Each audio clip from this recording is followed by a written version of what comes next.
ശ്രീകാന്ത്, ഈ ലോറിയിലേക്ക് എത്തുക എന്നുള്ളത് പരമപ്രധാനമാണ്. അതിനപ്പുറം ഈ ക്യാബിനകത്ത് നമ്മുടെ അർജുൻ്റെ അവസ്ഥ എന്താണ്, അർജുനുണ്ടോ, അർജുൻ്റെ അവസ്ഥ എന്താണ് എന്നതറിയൽ പരമപ്രധാനമാണ്. അതിലേക്ക് എത്താതെ മടക്കമില്ല എന്ന ഇച്ഛാശക്തി ഉള്ളവരാണോ ഈശ്വർ മാൽപേയും സംഘവും the Aquaman of Karnataka? Srikanth. Hashmi, അതേ ദൃശ്യങ്ങളിൽ കാണാൻ സാധിക്കുന്നു. അവരുടെ ബ്രേക്ക് കഴിഞ്ഞിരിക്കുന്നു, അവരുടെ ഇടവേള കഴിഞ്ഞിരിക്കുന്നു. അവർ വീണ്ടും ജലാശയത്തിലേക്ക് ഇറങ്ങാൻ തയ്യാറെടുക്കുന്നു. ഈശ്വർ മാൽപേയും സംഘവും. ആ ദൃശ്യങ്ങളാണ് നമ്മളിപ്പോൾ ഏറ്റവും പുതിയതായി കാണുന്നത്. ഇടയ്ക്ക് ഒരു ചെറിയ ബ്രേക്ക്, അതിനുശേഷം വീണ്ടും അവരുടെ ദൗത്യത്തിലേക്ക് നീങ്ങുന്നു ഈശ്വർ മാൽപേയും സംഘവും. ഹാഷ്മി ഇപ്പോൾ ചോദിച്ച ചോദ്യത്തിലേക്ക് വരികയാണെങ്കിൽ, ഒരു കാരണവശാലും പിന്മാറ്റം അവരുടെ നിഘണ്ടുവിലേ ഇല്ലാത്തതാണ്. അവരുടെ യൂട്യൂബ് പേജിലടക്കം കയറി നോക്കിയാൽ കാണാം, ആയിരക്കണക്കിന് ഇത്തരത്തിലുള്ള രക്ഷാപ്രവർത്തനങ്ങളിൽ അവർ വ്യാപൃതരായിട്ടുണ്ട് എന്നുള്ളത്. അതിനാൽ തന്നെ ഒരു കാര്യം ഉറച്ചു വിശ്വസിക്കാം, ഈ ടെക്നിക്കൽ ടീമിന്റെ അംഗീകാരം, ടെക്നിക്കൽ ടീമിന്റെ അനുമതി കിട്ടാതെയും സ്വന്തം റിസ്കിൽ അവർ ഈ പണിക്കിറങ്ങിയിട്ടുണ്ടെങ്കിൽ അവരുടെ മനസ്സിൽ ഉറച്ച തീരുമാനമുണ്ടാകും ഈ ക്യാബിനടുത്തേക്ക് എത്തുക, അതിൽ അർജുന്റെ സാന്നിധ്യമുണ്ടോ എന്നുള്ള കാര്യം അറിയുക എന്നുള്ളത്. ഇവിടെ നിന്നും പോകുമ്പോൾ ഈശ്വർ മാൽപേ പറഞ്ഞു ഒരു കാര്യമുണ്ട്, ഞങ്ങൾ 8 പേരുണ്ട്, അടിയൊഴുക്കുണ്ട് എന്ന് ഞങ്ങൾക്കറിയാം. 6.87 അടിയൊഴുക്ക്, അത് ഞങ്ങളോട് നേരത്തെ പറഞ്ഞിട്ടുമുണ്ട്. പക്ഷേ ഞങ്ങൾ തയ്യാറാണ്, ആത്മവിശ്വാസമുണ്ട്, ബാക്കിയെല്ലാം വരുന്നിടത്ത് വെച്ച് കാണാം. ഇത് പറഞ്ഞിട്ടാണ് ഈശ്വർ മാൽപേ ഈ ദുരന്ത മേഖലയിലേക്ക് പോവുകയുണ്ടായത്.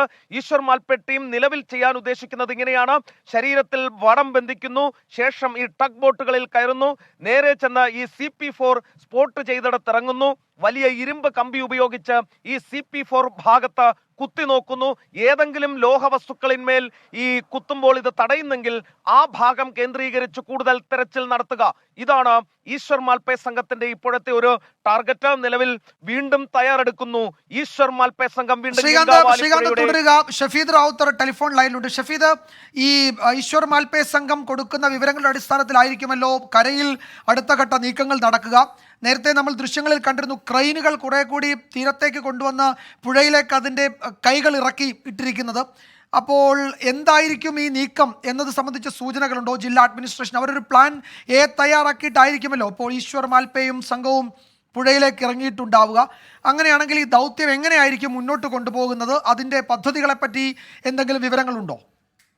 വിജയകുമാർ, ഓൺ സ്പോട്ട് തീരുമാനങ്ങൾ അതെടുക്കുന്നുണ്ട്. ഇപ്പോൾ കാണുന്ന ദൃശ്യങ്ങളിൽ നടുക്ക് ആ പാറക്കഷ്ടങ്ങൾക്ക് മുകളിൽ കാക്കി പാൻസ് ധരിച്ചിരിക്കുന്നത് കാർവാർ SP M നാരായണയാണ്. അദ്ദേഹം ഇക്കഴിഞ്ഞ ദിവസങ്ങളിലൊക്കെ അവിടെ ഉണ്ടായിരുന്നു. അദ്ദേഹമാണ് ഇതിന് അന്തിമ തീരുമാനമെടുത്ത ജില്ലാ കളക്ടറുടെ കൂടി അനുമതി നേടി അദ്ദേഹത്തിന്റെ കയ്യിലിരിക്കുന്ന വയർലെസ്സിൽ കൂടി അപ്പുറത്തെ മറുകരയിലേക്ക് വിവരം കൊടുത്തുകൊണ്ട് ഈ രക്ഷാദൗത്യം ഈശ്വർ മാൽപേക്കൊപ്പം ആ രക്ഷാദൗത്യത്തെ നിയന്ത്രിക്കുന്നത് കാർവാർ SP M നാരായണയാണ്. ഒരുപക്ഷെ അദ്ദേഹം ഇന്ന് രാവിലെ നമ്മളോട് സംസാരിച്ചപ്പോൾ അദ്ദേഹം പറഞ്ഞ ഏറ്റവും അടുത്ത കാര്യം, ഒരു നിർണായക ഘട്ടത്തിലേക്ക് ഞങ്ങൾ കടക്കുന്നു, പക്ഷേ അതെന്തെന്ന് പിന്നീട് പറയാം എന്ന് കാർവാർ SP പറയുന്ന ഒരു സാഹചര്യമുണ്ട്. ഇനി ഇക്കാര്യത്തിൽ നമ്മൾ പ്രതീക്ഷിക്കുന്ന ഏറ്റവും പ്രധാനപ്പെട്ട കാര്യം, ആദ്യഘട്ട തിരച്ചിൽ, ഈശ്വർ മാൽപേയുടെ ആദ്യഘട്ട തിരച്ചിലിൽ ചെറിയ ചില തിരിച്ചടികൾ ഉണ്ടായിട്ടുണ്ട്. അടിയൊഴുക്ക് കാരണമാണ്. പക്ഷെ ആ ദൗത്യം അവർ അവസാനിപ്പിക്കുന്നില്ല. ഇതിനോടകം ജില്ലാ ഭരണകൂടത്തിന് ഇൻഫർമേഷൻ കൈമാറിയിരിക്കുന്നു. അവർ വീണ്ടും ആ പുഴയിലിറങ്ങും, നദിയിലിറങ്ങും. മോശം കാലാവസ്ഥ വരും വരെ, അതായത് കനത്ത മഴ വരും വരെ ആ നദിയിൽ ഇറങ്ങാൻ തന്നെയാണ് ഈശ്വർ മാൽപേയുടെ തീരുമാനം.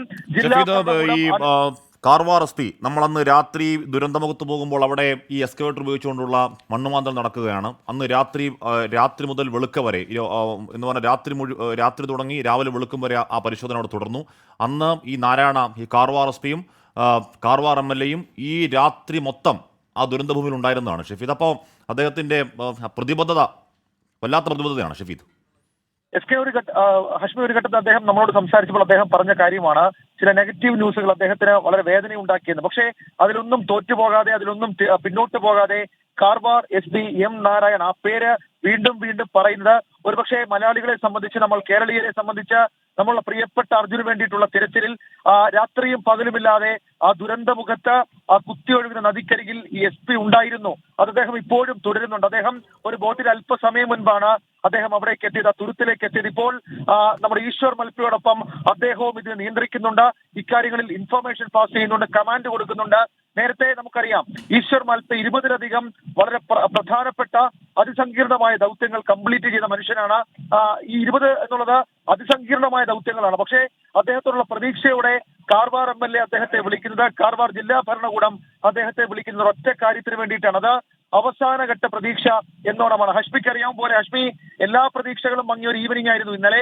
പക്ഷേ അതിനപ്പുറത്തേക്ക് ഇന്ന് രാവിലെ ഈ ഫ്ലോട്ടിംഗ് അടക്കമുള്ള കാര്യങ്ങൾ വരുന്നില്ല എന്നുള്ള കാര്യം ഉറപ്പിച്ചപ്പോൾ പോലും, അതല്ലെങ്കിൽ അങ്ങനെ ചില ആലോചന നടന്നപ്പോൾ പോലും അടുത്ത ഓപ്ഷൻ എന്ത് എന്നുള്ള കാര്യം നമ്മൾ സംശയിച്ചു നിന്നപ്പോൾ കാർവാർ അവിടുത്തെ കളക്ടറും അതേപോലെ തന്നെ കാർവാർ എസ്പിയും ചേർന്നുകൊണ്ടാണ് ഈശ്വർ മൽപ്പെ എന്നുള്ള പേരിലേക്ക് എത്തിയത്. ഈ ദൃശ്യങ്ങളിൽ കാണുന്നത് ഒരു NDRF സംഘമാണോ, മത്സ്യത്തൊഴിലാളി സംഘം, എന്തോ ഒരു നീളൻ വയറ് പോലെ തോന്നിക്കുന്ന, അല്ലെങ്കിൽ കമ്പ് പോലെ തോന്നിക്കുന്ന, അല്ലെങ്കിൽ ഈറ്റയോ മുളയോ അങ്ങനെയൊക്കെ പോലെ തോന്നിക്കുന്ന എന്തോ ഒരു നീളൻ സാധനം, അത് മൂന്നാലായി ഉള്ള കെട്ടാൾ ഇറക്കുകയാണ് കരയിൽ നിന്ന്. എന്താണ് കാരണമെന്നറിയില്ല, എന്താണ് സംഭവം എന്നറിയില്ല. അത് രക്ഷാദൗത്യത്തിനുള്ളതാണോ, അത് മറ്റെന്തെങ്കിലും അതോ വലിച്ചു കെട്ടാനുള്ളതോ മറ്റോ ആണോ എന്നറിയില്ല. എന്താണ് സംഭവം എന്ന് ചോദിക്കാം. എന്തായാലും ഗംഗാവാലി പുഴയിലെ ആ പരിശോധന ഈ കനത്ത ഒഴുക്കിനോട് മുട്ടുമടക്കി പിന്മാറാൻ തയ്യാറല്ല എന്ന് ഈശ്വർ മൽപ്പയുടെ സംഘം അറിയിക്കുകയാണ്. ഒന്ന് രണ്ട് പ്രേക്ഷകർ കമന്റ് ബോക്സിൽ പറയുന്നുണ്ട്, ഹാഷ്മി ഇത് വള്ളംകളി കമന്ററി അല്ല, ആവേശം കുറയ്ക്കാൻ പറയുന്നുണ്ട്. പ്രിയപ്പെട്ട പ്രേക്ഷകരെ, അത് ആവേശമല്ല. നേരത്തെ ഷഫീദ് റാവുത്തർ പറയുന്നത് പോലെ ഇന്നലെ വൈകുന്നേരം വരെ നമ്മൾ ശ്വാസമടക്കി ഈ ഗംഗാവാലിയുടെ തീരത്ത് ആ മഴയത്രയും കൊണ്ട് അവിടെ നിൽക്കുകയാണ്. അതിന് കാരണം ഈ ദൗത്യം മുന്നോട്ടേക്ക് പോകണം. നമ്മുടെ പ്രിയപ്പെട്ട അർജുനെ പറ്റിയുള്ള വിവരങ്ങൾ പ്രേക്ഷകർക്ക് നൽകണം, കേരളത്തിന് നൽകണമെന്ന അദമ്യമായ ആഗ്രഹത്തിൽ നിൽക്കുന്നതാണ്. ഇന്നലെ വൈകിട്ട് ഗോവ എയർപോർട്ടിലേക്ക് ഞാൻ ഇങ്ങോട്ടേക്ക് വരാൻ വേണ്ടി യാത്രയാകും വരെ ഒരു സംശയം വേണ്ട, ഹൃദയം വേദനിച്ച് തന്നെയാണ് അവിടുന്ന് കയറുന്നത്. ഈ ദൗത്യം ഒന്നും ആവുന്നില്ലല്ലോ എന്ന വേദനയിലാണ്. ദൗത്യം മുന്നോട്ടേക്ക് പോകുമ്പോൾ കാണുന്ന ഒരു ആവേശമാണത്.